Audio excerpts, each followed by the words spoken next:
తాజాగా రాహుల్ గాంధీ చేసిన వ్యాఖ్యలకు భారతీయ జనతా పార్టీ తనదైన శైలిలో రియాక్షన్ ఇచ్చింది. ప్రధానంగా ఇండియా కూటమి భాగస్వామ్య పక్షాలన్నీ ఏకం కావాలి అంటూ కాంగ్రెస్ నేత రాహుల్ గాంధీ ఇచ్చిన పిలుపుపై భారతీయ జనతా పార్టీ విమర్శలు గుప్పించింది.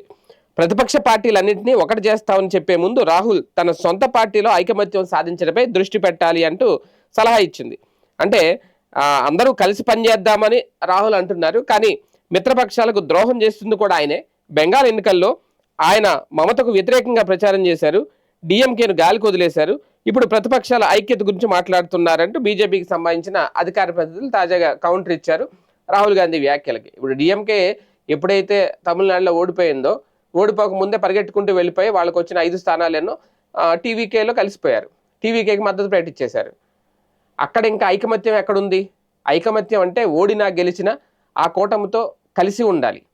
అక్కడ ఐకమత్యం లేదే. పశ్చిమ బెంగాల్లో ఏం జరిగింది, తమిళనాడులో ఏం జరిగింది, ఇప్పుడు వీళ్ళు ఐకమత్యం గురించి మాట్లాడుతున్నారు. రాహుల్ గాంధీ గారు చేస్తున్న వ్యాఖ్యలు. పైగా భారతీయ జనతా పార్టీ స్వేచ్ఛగా ఎన్నికలు నిర్వహించట్లేదు అనేది, కేంద్ర ప్రభుత్వం స్వేచ్ఛగా ఎన్నికలు నిర్వహించట్లేదు, స్వేచ్ఛగా ఎన్నికలు జరిగితే మనమే గెలిచేస్తాం అంటే మొత్తం అందరూ వెళ్ళి కాంగ్రెస్ పార్టీకే ఓటేసేయండి రా బాబు అని చెప్తే స్వేచ్ఛగా ఎన్నికలు జరిగినట్టేమో.